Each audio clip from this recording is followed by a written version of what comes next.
नमस्कार दोस्तों, crime story channel पर मैं राजेश आपका स्वागत करता हूं। दोस्तों, आज मैं आपको अपराध की जिस वारदात के बारे में बताने जा रहा हूं वो वारदात है आगरा, उत्तर प्रदेश से।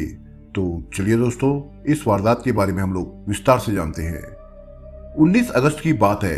उत्तर प्रदेश पुलिस को सूचना मिली कि आगरा फतेहाबाद हाईवे पर बमरोली कटारा के पास सड़क किनारे एक महिला का शव पड़ा है।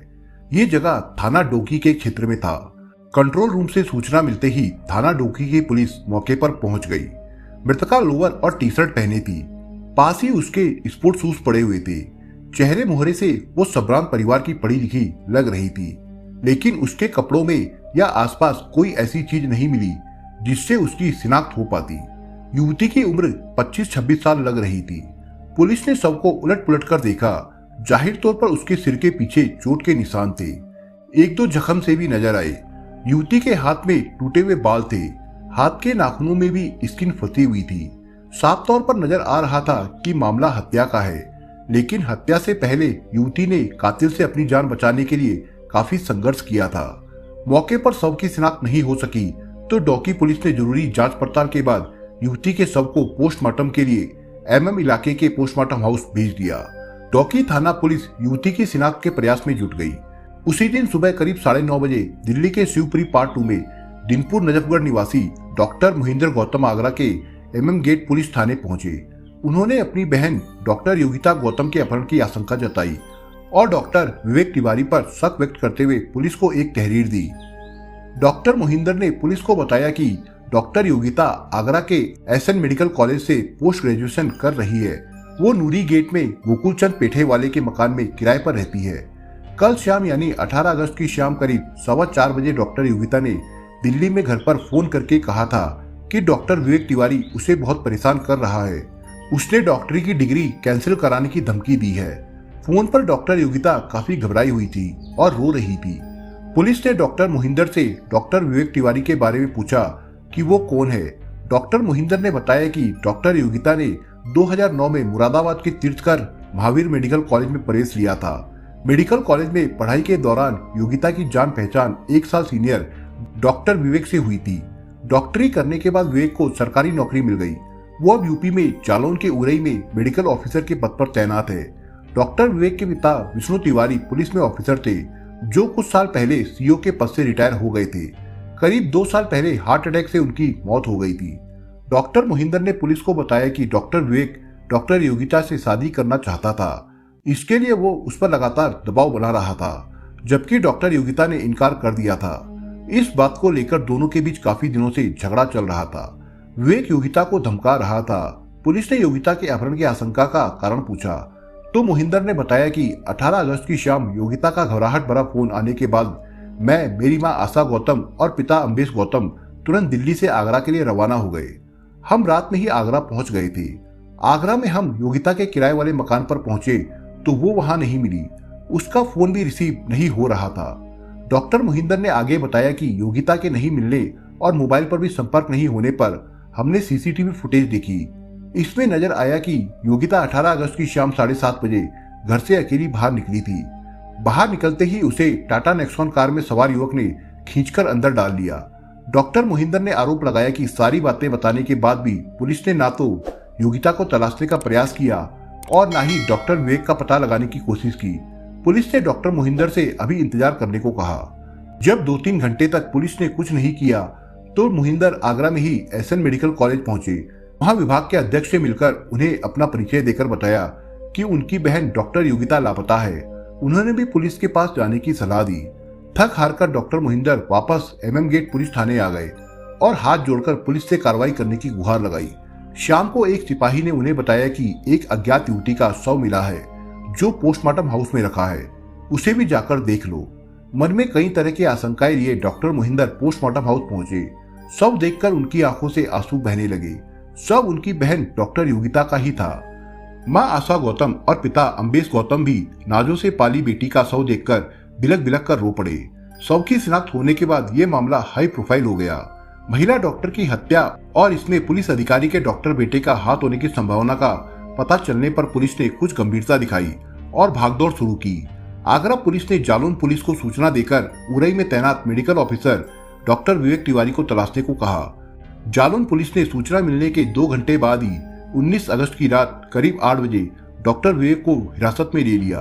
जालौन पुलिस ने यह सूचना आगरा पुलिस को दे दी। जालौन पुलिस उसे हिरासत में लेकर एसओजी ऑफिस आ गए। जालौन पुलिस ने उससे आगरा जाने और डॉक्टर योगिता से मिलने के बारे में पूछताछ की तो वो बिफर गया। उसने कहा कि कोरोना संक्रमण की वजह से वो क्वारंटीन में है। विवेक तिवारी बार बार बयान बदलता रहा। बाद में उसने स्वीकार किया कि वो 18 अगस्त को आगरा गया था और डॉक्टर योगिता से मिला था। विवेक ने जालौन पुलिस को बताया कि वो योगिता को आगरा में टीडीआई मॉल के बाहर छोड़कर वापस उड़ई लौट गया था। आगरा पुलिस ने रात करीब 11 बजे जालौन पहुंचकर डॉक्टर विवेक को हिरासत में लिया। उसे जालौन से आगरा लाकर 20 अगस्त को पूछताछ की गई। पूछताछ में वो पुलिस को लगातार गुमराह करता रहा। पुलिस ने उसकी कॉल डिटेल्स निकलवाई तो पता चला कि शाम 6:15 बजे से उसकी लोकेशन आगरा में थी।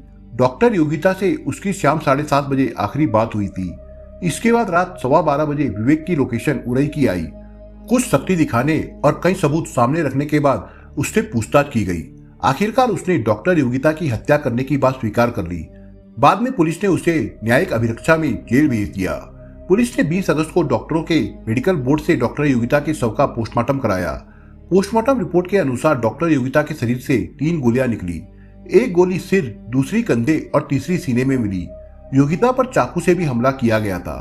पोस्टमार्टम कराने के बाद आगरा पुलिस ने डॉक्टर योगिता का शव उसके माता पिता व भाई को सौंप दिया। पूछताछ में डॉक्टर योगिता की हत्या की जो कहानी सामने आई वो कुछ इस प्रकार से थी। दिल्ली के नजफगढ़ इलाके की शिवपुरी कॉलोनी पार्ट 2 में रहने वाले अम्बेश गौतम नवोदय विद्यालय समिति में डिप्टी डायरेक्टर हैं। वो राजस्थान के उदयपुर शहर में तैनात है। अम्बेश के परिवार में पत्नी आशा गौतम के अलावा बेटा डॉक्टर मोहिंदर और बेटी डॉक्टर योगिता थी। योगिता शुरू से ही पढ़ाई में अव्वल रहती थी। उसकी डॉक्टर बनने की इच्छा थी, इसलिए उसने साइंस बायो से 12वीं अच्छे नंबरों से पास की। पीएमटी के जरिए उसका सिलेक्शन मेडिकल की पढ़ाई के लिए हो गया। उसने 2009 में मुरादाबाद के तीर्थकर मेडिकल कॉलेज में एमबीबीएस में एडमिशन लिया। इसी कॉलेज में पढ़ाई के दौरान योगिता की मुलाकात 1 साल सीनियर विवेक तिवारी से हुई। दोनों में दोस्ती हो गई। दोस्ती इतनी बड़ी कि वे साथ में घूमने फिरने और खाने पीने लगे। इस दोस्ती के चलते विवेक मन ही मन योगिता को प्यार करने लगा, लेकिन योगिता की प्यार व्यार में कोई दिलचस्पी नहीं थी। वो केवल अपनी पढ़ाई और कैरियर पर ध्यान देती थी। इसी दौरान 2-4 बार विवेक ने योगिता के सामने अपने प्यार का इजहार करने का प्रयास किया, लेकिन उसने हंस मुस्कुराकर उसकी बातों को टाल दिया। योगिता के हंसने मुस्कुराने से विवेक समझ बैठा कि वो भी उससे प्यार करती है, जबकि हकीकत में ऐसा कुछ भी नहीं था। विवेक मन ही मन योगिता से शादी के सपने देखता रहा। इस बीच विवेक को भी डॉक्टरी की डिग्री मिल गई और योगिता को भी। बाद में डॉक्टर विवेक तिवारी को सरकारी नौकरी मिल गई। फिलहाल वो उड़ई में मेडिकल ऑफिसर के पद पर कार्यरत था। डॉक्टर विवेक मूल रूप से कानपुर का रहने वाला है। कानपुर के किदवई नगर के एन ब्लॉक में उसका पैतृक मकान है। इस मकान में उसकी मां आशा तिवारी और बहन नेहा रहती है। विवेक के पिता विष्णु तिवारी उत्तर प्रदेश पुलिस में अधिकारी थे। वे आगरा शहर में थाना प्रभारी भी रहे थे। कहा जाता है कि पुलिस विभाग में विष्णु तिवारी का काफी नाम था। वे कानपुर में कई बड़े एनकाउंटर करने वाली पुलिस टीम में शामिल रहे थे। कुछ साल पहले विष्णु तिवारी सीओ के पद से रिटायर हो गए थे और करीब 2 साल पहले उनकी हार्ट अटैक से मौत हो गई थी। मुरादाबाद से एमबीबीएस की डिग्री हासिल कर डॉक्टर योगिता आगरा आ गई। आगरा में 3 साल पहले उसने एसएन मेडिकल कॉलेज में पोस्ट ग्रेजुएशन करने के लिए एडमिशन ले लिया। वो इस कॉलेज के स्त्री रोग विभाग में पीजी की छात्रा थी। वो आगरा में नूरी गेट पर किराए के मकान में रह रही थी। इस बीच डॉक्टर योगिता और विवेक की फोन पर बातें होती रहती थी। कभी कभी मुलाकात भी हो जाती थी। डॉक्टर विवेक जब भी मिलता या फोन करता तो अपने प्रेम प्यार की बातें जरूर करता, लेकिन डॉक्टर योगिता उसे तवज्जो नहीं देती थी। दोनों के परिवारों को उनकी दोस्ती का पता था। डॉक्टर विवेक के पास योगिता के परिजनों के मोबाइल नंबर भी थे। कहा यह जाता है कि विवेक और योगिता कई साल रिलेशन में रहे थे। पिछले कई महीनों से डॉक्टर विवेक उस पर शादी करने का दबाव डाल रहा था, लेकिन योगिता ने इनकार कर दिया था। इससे विवेक नाराज हो गया। वो उससे फोन पर धमकाने लगा। 18 अगस्त को विवेक ने योगिता को फोन कर शादी की बात छेड़ दी। योगिता के साफ इनकार करने पर उसने धमकी दी कि वो उसे जिंदा नहीं छोड़ेगा, उसकी एमबीबीएस की डिग्री कैंसिल करा देगा। इससे डॉक्टर योगिता घबरा गई।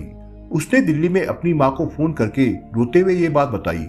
इसी के बाद योगिता के माता पिता व भाई दिल्ली से आगरा के लिए चल दिए थे। योगिता को धमकाने के कुछ देर बाद डॉक्टर विवेक ने उसे दोबारा फोन किया। इस बार उसकी आवाज में क्रोध नहीं बल्कि अपनापन था।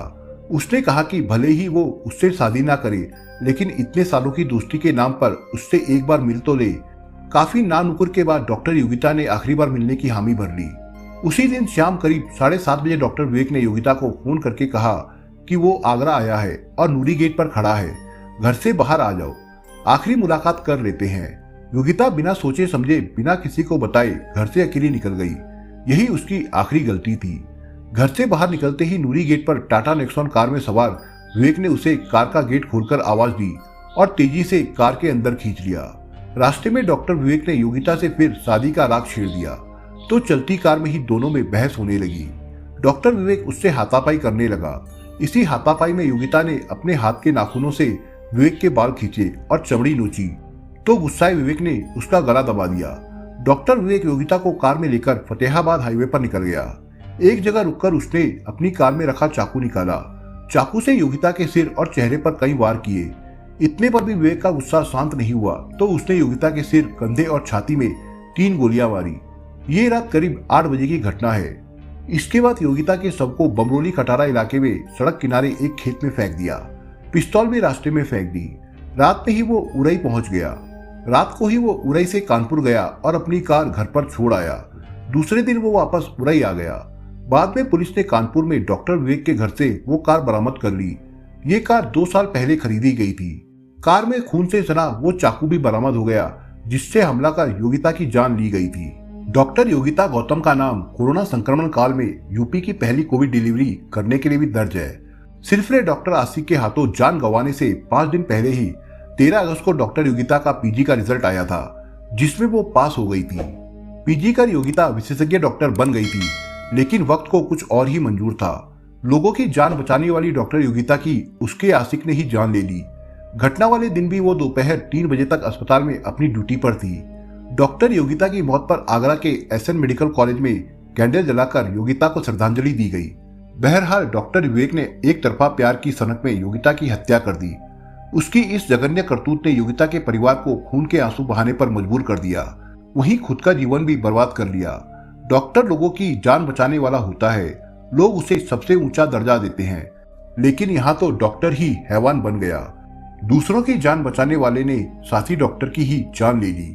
दोस्तों, आप अगर चैनल पर नए हो तो आप चैनल को सब्सक्राइब करने के साथ कमेंट बॉक्स में इस कहानी के बारे में अपने विचार जरूर लिखिएगा। मिलता हूं एक नई कहानी के साथ, तब तक के लिए अपना ख्याल रखिएगा। धन्यवाद।